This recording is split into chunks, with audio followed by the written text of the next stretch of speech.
পর্যন্ত মেয়েদের বিনা বেতনের শিক্ষার ব্যবস্থা করেন শেখ হাসিনা, যে কারণে দেশে নারী শিক্ষার হার অনেক বেড়ে যায়। এছাড়া শিক্ষা সহায়তা ট্রাস্ট ফান্ড গঠন করে প্রাথমিক থেকে স্নাতকোত্তর পর্যন্ত নারীদের শিক্ষাবৃত্তি দেওয়ার ব্যবস্থা করেন। প্রতিটি প্রাথমিক বিদ্যালয়ে শিক্ষক নিয়োগের ক্ষেত্রে 60% নারী শিক্ষক বাধ্যতামূলক করা হয়, যদিও তা নিয়ে বিতর্ক রয়েছে বেশ।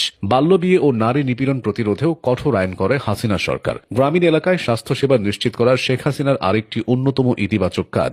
সার্বজনীন স্বাস্থ্যসেবা নিশ্চিতের লক্ষ্যে এবং জনগণের দোরগোড়ায় স্বাস্থ্যসেবা পৌঁছে দেওয়ার জন্য 14,000-এরও বেশি কমিউনিটি ক্লিনিক স্থাপন করে শেখ হাসিনা সরকার। এসব কমিউনিটি ক্লিনিক থেকে নারী, শিশু ও সেবা প্রার্থীদের জন্য দেওয়া হয় বিনামূল্যে বিভিন্ন রকম ওষুধ, যার ফলে গ্রামীণ এলাকায় স্বাস্থ্যসেবার পরিধি বাড়ে। সবচেয়ে ইতিবাচক প্রভাব পড়ে মাতৃমৃত্যুর হারে। 2006 সালে দেশে মাতৃমৃত্যুর হার ছিল 370 জন প্রতি লাখে, আর 2023 সালে তা দাঁড়ায় মাত্র 161 জনে। 2006 সালে শিশু হার ছিল প্রতি 1000-এ 84 জন, আর 2023 সালে তা 4 গুণ কমে দাঁড়ায় মাত্র 21 জনে। এই সবই সম্ভব হয়েছে স্বাস্থ্যসেবা জনগণের দোরগোড়ায় পৌঁছে দেওয়ার কারণে। শেখ হাসিনার সময় ঘরে ঘরে বিদ্যুৎ পৌঁছানো কর্মসূচি হাতে নেওয়া হয়। বলা হয়েছিল জাতীয় প্রবৃদ্ধি অর্জন, দারিদ্র্য বিমোচন এবং দেশের আর্থসামাজিক ও মানব সম্পদ উন্নয়নই এর লক্ষ্য। 2009 সালে দ্বিতীয় মেয়াদে দায়িত্বে এসেই শেখ হাসিনা দেশের বিদ্যুৎ উৎপাদন, সঞ্চালন এবং বিতরণ ব্যবস্থায় ইতিবাচক অগ্রগতি সাধন করেন। ফলে বিএনপি আমলে যে বিদ্যুৎ নিয়ে মানুষের মাঝে হাহাকার ছিল সেটা কিছুটা হলেও কেটে যায়।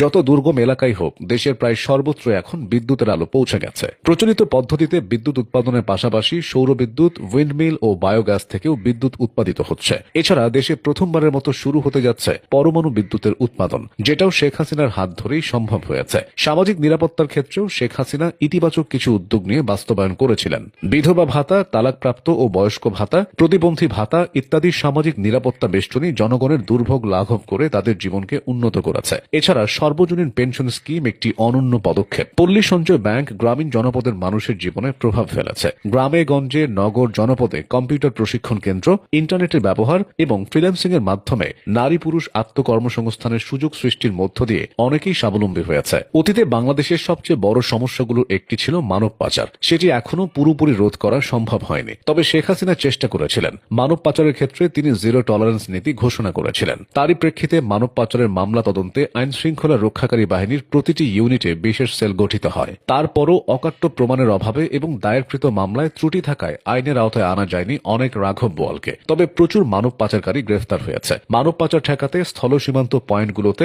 জলসীমা এবং বিমানবন্দরগুলোতে নিরাপত্তা অধিক জোরদার করা হয় শেখ হাসিনার আমলে। একসময় বাংলাদেশের নারীদের শরীরে অ্যাসিড নিক্ষেপের মতো ঘৃণ্য অপরাধ নিয়মিত ঘটত। বিএনপি সরকারের আমলে এই অপরাধের বিরুদ্ধে কঠোর ব্যবস্থা নেওয়া শুরু হয়। পরবর্তীতে শেখ হাসিনার আমলেও সেটার ধারাবাহিকতা বজায় রাখে। অন্য অনেক অপরাধ করলেও শেখ হাসিনার এসব কাজ সামাজিক ক্ষেত্রে ইতিবাচক প্রভাব রেখেছে।